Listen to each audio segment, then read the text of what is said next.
Dati po, ang buhay po natin ay lugmok sa kadiliman, pinagaharian ng kadiliman. But thank God, Jesus brought us out of darkness into His light. Palakpakan po natin ang Panginoon. Colossians 1:13 states, "For He has rescued us from the dominion of darkness and brought us into the kingdom of the Son He loves." Praise God. Nasa liwanag na tayo. Pakikamayan po yung katabi mo, nasa liwanag na tayo. Wala na tayo sa dilim. Pinawi na ng Panginoon ang kadiliman. Inalis na tayo ng Panginoon sa kadiliman. At dilala niya tayo sa kanyang liwanag. Can we say hallelujah to that? Ang bawat isa po sa atin may kanya-kanyang kwento. Ang bawat isa po sa atin may kanya-kanyang experience. Hindi naman perfect ang buhay, hindi naman perfect ang lahat. Bawat isa po sa atin may pinagdaanan. Meron po tayong tinatawag na darkest moment in life. Pakitanong ngayon katabi mo, sabihin mo yung pangalan niya, sabihin mo, ask your seatmate, what was your darkest moment in life? Para sa'yo, kapatid, ano ba yung pinakamadilim na bahagi ng iyong buhay? Yung pwede mong sabihin na, yung chapter ng buhay ko na yan yung pinakamadilim. Yung bahagi ng buhay ko na yan yung pwede kong sabihin na, wow, sobrang dilim. Bigyan ko lang po kayo ng halimbawa ng mga darkest moment in life. Ayan po, isa-isa po. Loss of a loved one. Masakit po yan. Yung ikaw ay mamatayan, maaring ng asawa, kapatid, magulang. Nako, yan. Yan yung mga madilim na bahagi ng ating buhay. Ano pa po? Struggling with mental health. No, na matinding anxiety, matinding depression, discouragement ang dumapo sa atin. But thank God, He has delivered us from this darkness. Ano pa po? Overcoming addiction. No, yan ho yung ating pinag-aralan nakaraan. Karamihan sa atin, may kanya-kanya tayong addiction. Pero salamat sa Diyos, pinalaya niya tayo. Ano pa po? Experiencing betrayal o trauma. Sino ho dito ang nahudas na? No? Sino ho dito yung parang yung parang binetray? Sakit yan. Pakisabi, ouch. Halos lahat nakaranas niyan. Ho. Hindi po kami exempted dyan. Kahit ako po na pastor, naranasan ko yan. Si Apostol Pablo sa Biblia, sinabi niya, naranasan niya yon yung mga mapagkunwaring kapatid. Ako po, naranasan ko yan. Nako. Ano pa po? Para po sa akin, ang pinakamadilim na bahagi ng buhay natin ay yung buhay nung wala tayo kay Kristo.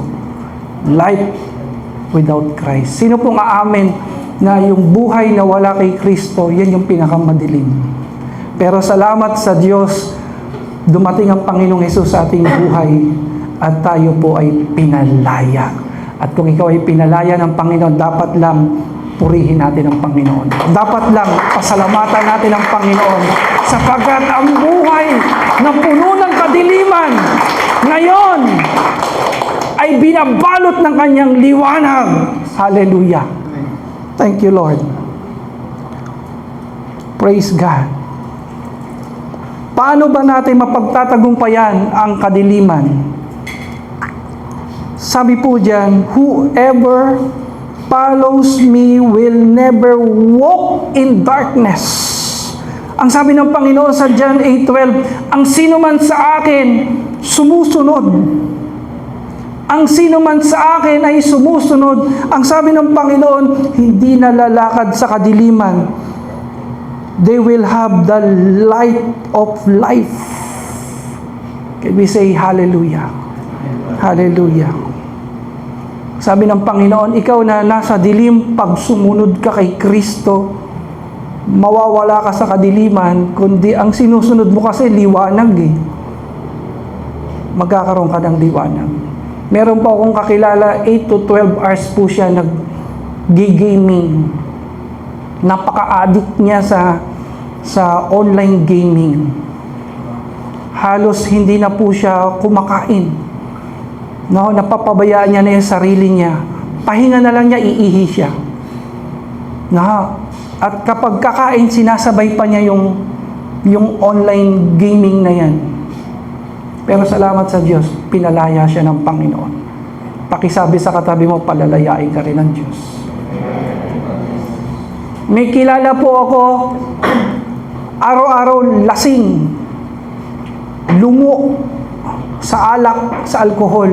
Halos mabutas na po yung kanyang atay, halos matunaw na po yung atay po niya. Magang-maga, lasing. Tapos magpapababa ng tama, susundatan ulit ng alak. Grabe po. Sobrang alcoholic. Pero salamat sa Diyos, pinalaya siya ng Panginoon. He has delivered from that bondage. Purihin ng Diyos. Ang sabi ng Panginoon, gaano mang kadilim ang buhay mo kapag sumunod ka kay Kristo, aalisin ka niya sa kadiliman, bagos babalutin ka niya ng kanyang liwanag. Tingnan mo ngayon katabi mo, kapatid. Ano nakikita mo sa kanya? Liwanag. Medyo maliwanag. Ha? Patay sindi. Iba na yan, pag patay sindi. No, tingnan mo. Pag nakikita mo sa kanya, medyo darkness pa, medyo madilim pa ang kanyang buhay, ang susi lang, sumunod ka kay Kristo. Hindi pwedeng sabihin ng isang tao, sumusunod siya kay Kristo, tapos yung buhay niya madilim. Hindi totoong pagsunod yun. Nag-church lang yun, pero hindi talaga sumusunod kay Kristo. Nakikisabay lang yun, pero hindi talaga sumusunod kay Kristo. Kapag ang isang tao sumunod talaga kay Kristo, lalakad siya sa liwanag. Amen? Maging panalangin po natin na patuloy po tayong magliwanag hanggang sa pagdating ni Kristo. Kasi marami pong Kristiyano sa unang lakad nila sa pananampalataya, nagliliwanag po sila. Pero pagdating ng mga panahon na dumadaan sila sa mga pagsubok, trials, test of faith, minsan marami po ang humihinto. Nangyari po sa Biblia yan, maraming disipulo si Kristo. 12, meron siyang 72 disciples, meron siyang 5,000 disciples, at ang sabi ng Biblia, halos hindi na sila mabilang sa dami ng sumusunod kay Kristo. Pero nung dumating ang mga pagsubok, marami sa kanila tumalikod. Marami yan ang lamig. Sa John chapter 6 verse 60 to 66, makikita nyo sa record, mula sa marami, kumonti sila. Mula sa hindi na mabilang, ngayon iilan-ilan na lang ang sumusunod sa Panginoon. Kaya ang challenge sa atin, hindi lang po tayo magliwanag ngayon, hanggang sa kunin tayo ng Panginoon, magliwanag po tayo. Amen. Hanggang sa tumanda tayo, hanggang sa parawang nananakit na yung mga tuhod po natin. Ako po, pakisama sa prayer, 1 week na po ako na napakasakit ng tuhod ko. Halos hindi po ako makatayo. Ito po ay palatandaan na ikaw ay nagkakaedad. Sign of aging. Pero salamat sa Diyos, kahit masakit ang tuhod po namin, patuloy po kami magpupuri sa Panginoon, maglilingkod, at magliliwanag hanggang sa kunin kami ng Panginoon. Hallelujah! Kaya ang sabi po ng isang awit, give me oil in my lamp, keep me burning. Keep me burning till another day. Sana po yan ang maging panalangin natin. Lord, bigyan mo ako ng oil. Bigyan mo ako ng kapuspusan patuloy sa iyong spirito, kalakasan. Bigyan mo ako, Panginoon, ng grace and mercy mo na patuloy po akong magliwanag hanggang sa pagbabalik mo, hanggang sa kunin mo ko. Ang sabi po dito sa Matthew 25 verse 2 to 13, ang ganda ng story dyan. Tungkol po yan sa the wise and foolish virgins. Mga abay po sila. May 10 abay, 5 po matalino, 5 hangal. Iniintay nila yung lalaking ikakasal. May mga lamp sila, may mga ilaw po silang dala-dala. At ang sabi ng Biblia, na late, na delay, yung dating ng lalaking ikakasal. Nakatulong po sila.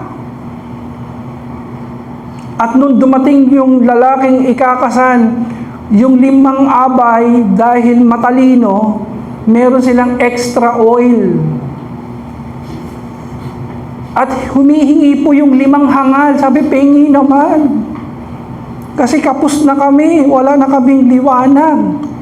Sabi po nung 5 matalino, kung ibibigay namin itong extra, baka kapusin din kami. Gusto nyo bumili kayo sa kabilang bayan. Meron nagtitinda doon ng langis. Nagpuntahan sila sa bayan, bumili ng extra oil. Eto na po dumating na po yung lalaking ikakasal. At ang sabi ng Biblia, yung 5 matalinong dalaga, sila lang po ang pinapasok sa wedding banquet. Amen. Yun po isang talinghaga, yun po isang parable na nagsasabing maraming Kristiyano ang tutukod. Pero maraming Kristiyano hanggang sa huli, patuloy na nagliliwanag. Doon po tayo. Amen! Amen. Na gusto natin pag kinuha tayo ni Lord, gusto natin kapag dumating si Lord, makita niya na patuloy tayo nagliliwanag para sa kanyang kapurihan. At kung ito, panalangin mo, palakpakan mo ang Panginoon, purihin mo ang Panginoon, hanggang sa mapuspos ka ng banal na Espiritu. Purihin mo ang Panginoon. Hallelujah! Give me oil in my lungs. Keep me burning. Keep me burning till another day. Lord, keep us burning. Keep us burning, Lord. Keep us burning. Huwag mong hayaan na manlamig kami. Huwag mong hayaan na dumating yung panahon na tamarin na kami sa paglilingkod. Huwag mong hayaan, Lord, na manlupay-pay kami.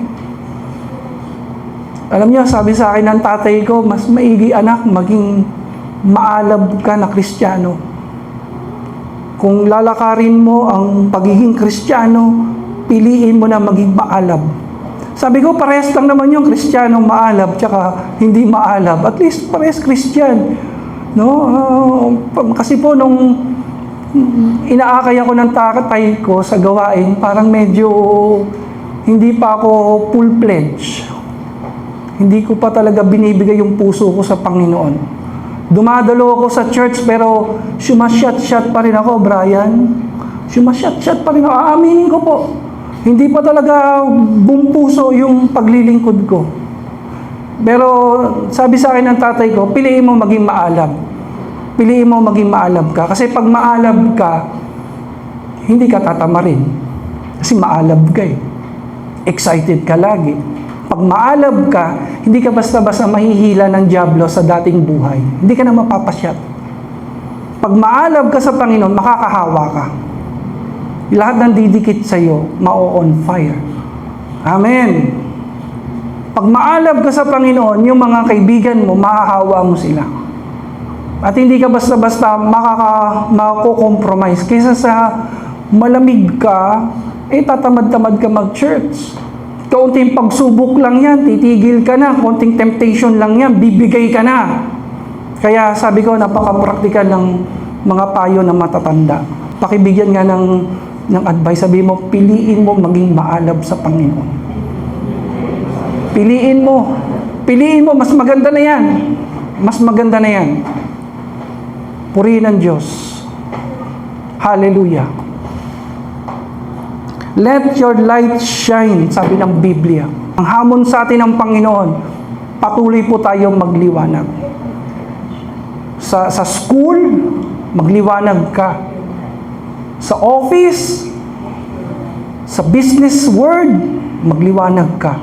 Pag uwi mo sa bahay, let your light shine. Pakisabi nga sa kaliwa, let your light shine. Pakisabi nga po sa kanan, sa likod, let your light shine before men. Patuloy kang magliwanag. Hindi yung mapupundi ka, hindi mababrown out ka, mabablack out ka. Hindi yung para kang ilaw na may ilaw ka, yung pala expired na, lobat na, pundido na. Ang sabi ng salita ng Diyos, magliwanag ka. Magliliwanag tayo. Amen? Magliliwanag tayo. Kahit saan tayo dalhin ng Panginoon, nagliliwanag tayo. Amen? Ano ibig sabihin ng magliwanag, pastor? Hindi po literal yan na magdadala ka ng flashlight, o dadala ka ng solar. Hindi po literal.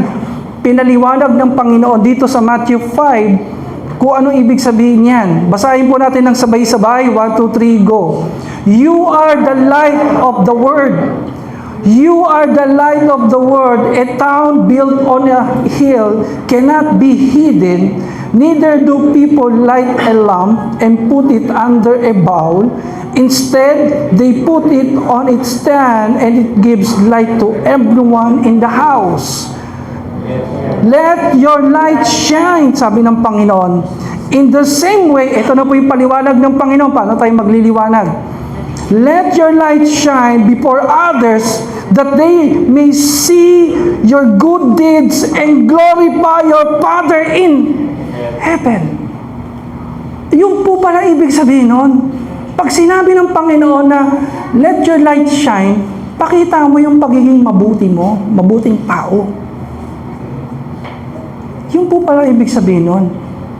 Ang pagiging mabuti at paggawa ng mabuti, dapat daw po yan pinapakita. Dapat daw yan talagang ipinapakita sa mga tao. Nang sa ganun, kapag nakikita nila na gumagawa ka ng kabutihan, ang mga tao magpapasalamat sa Diyos, sasabihin nila, totoo ang Diyos, totoo ang Panginoon. May pagkakataon na may magbibigay ng love gift sa akin. Tuwan-tuwa po ako, may love gift ako. Pero at the back of my mind, the Holy Spirit was speaking to me, sabi sa akin, hindi para sa iyo yan.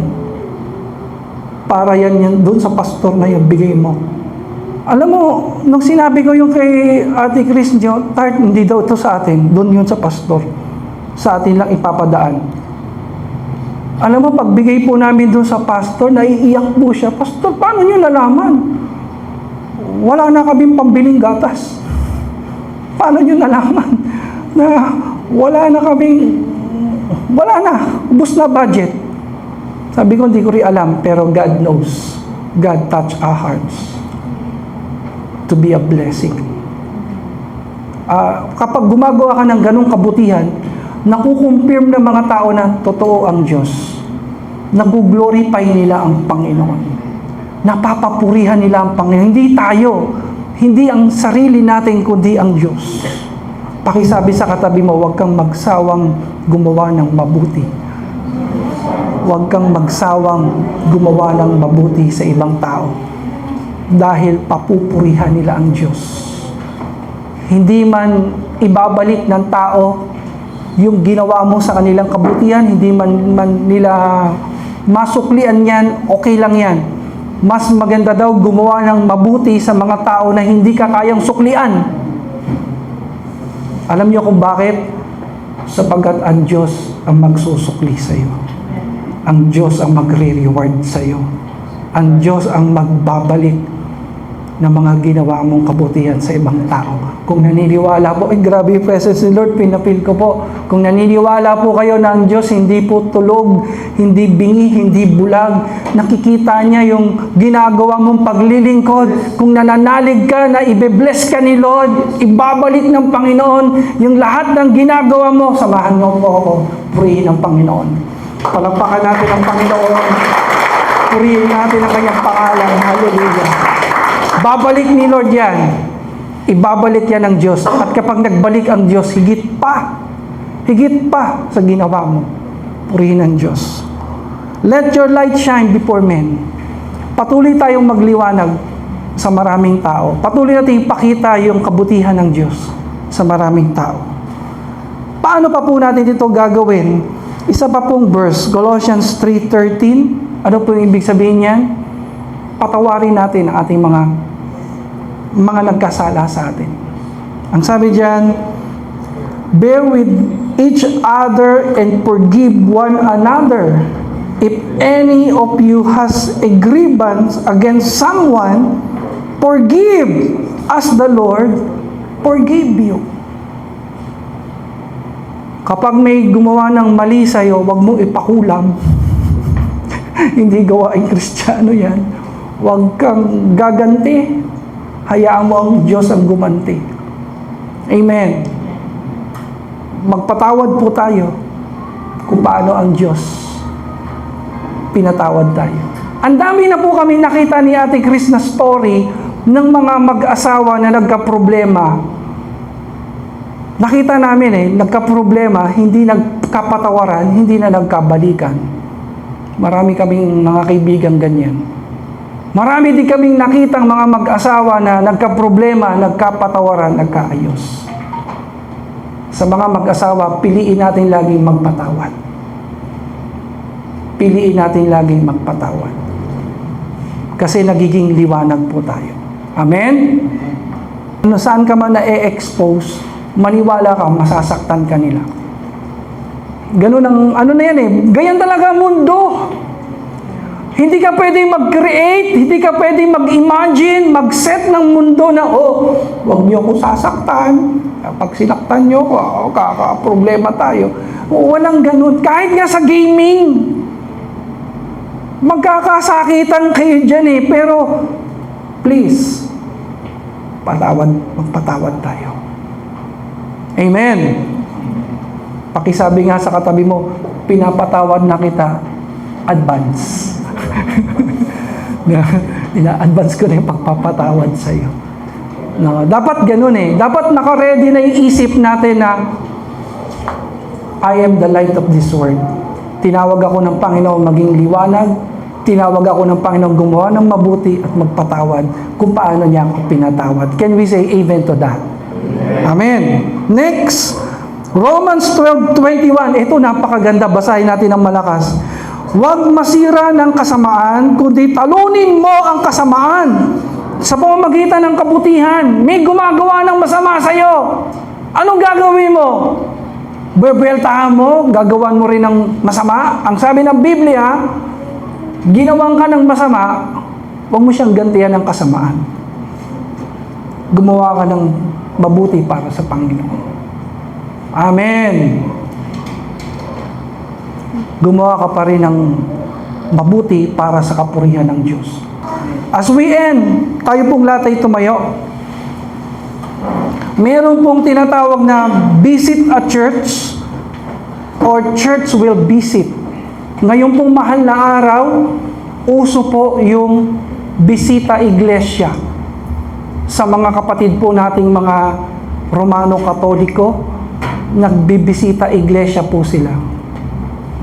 Pero sa akin, sabi ko, Lord, ano bang gusto mong gawin namin? Gusto mo ba talaga na ang mga anak ng Diyos, ang mga Kristiyano na sumusunod sa Bible, gusto mo ba, Lord, na one way ng pag-reflect namin sa paghihirap mo sa krus ay bumisita kami sa mga Christian churches naman? Alam mo, iba yung tinuro ni Lord. Ang pinakita ni Lord, ang church dapat ang mag-visit sa mga nangangailangan. Baliktad Kasi, nung pinagpe-pray ko to, sabi ko, pwede kaming bumisita sa mga Christian churches, pero ano meron? Makikita namin yung ganda ng church, makikita namin yung kakulangan nila. Anong makukuha namin doon? Hanggang sa dinala ako ni Lord sa Matthew 23. Ito ho palang magandang bisitahin natin sa panahon ng mahal na araw. I was in prison and you came to visit me, Matthew 25:36. Nabilanggo ako. Ang sabi ng Panginoon, nabilanggo ako, pero binisita niyo ako. At sasabihin natin, Lord, kailan ka nabilanggo at kailan ka namin binisita? Sabi ng Panginoon, kung anong ginawa niyo sa kapwa niyo, ginawa niyo sa akin. Alam niyo po, ang mga nabibilanggo, isa po sila sa pinakamalungkot na tao sa mundo. Maniwala po kayo.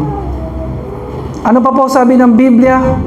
For I was hungry, and you gave something to eat. I was thirsty, and you gave me something to drink. I was a stranger, and you invited me in.